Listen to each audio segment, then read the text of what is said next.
And in other news tonight, there are some new developments in the ongoing efforts to find solutions for people living in tents along public property in St. Louis. The city now delaying closure of one of the riverfront encampments. And Fox 2's Jeff Bernthal spoke with one alderman introducing a bill aimed at ending tent cities on public right-of-ways. Jeff.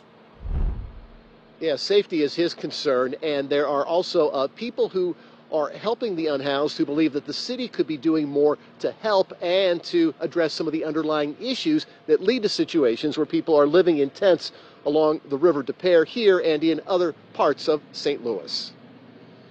I don't think anybody's here because they, want to be. One man living in a tent along the River Des Peres asked not to be identified. He said his family ran out of money and options. We tried to stay in a shelter, and it was bad on our little girl,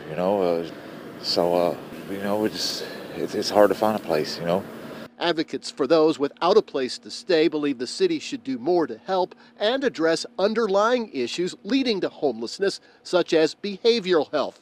The city of St. Louis announced on Friday it's delaying shutting down a riverfront encampment until non-congregate shelter options are ready.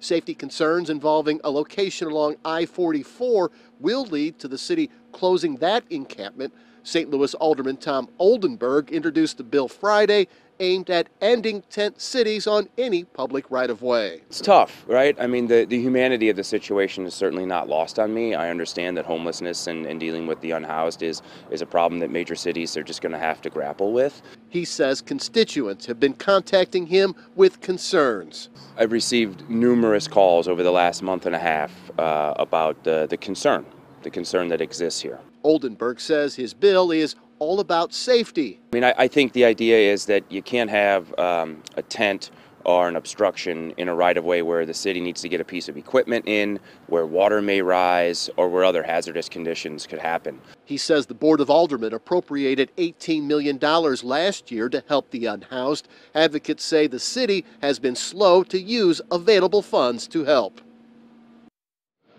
And there are groups that encourage the city to not just look for Band-Aid solutions, but long-term plans as well. The bill introduced by Alderman Oldenburg is scheduled for a hearing next week. Reporting live from South St. Louis, Jeff Bernthal, Fox 2 News.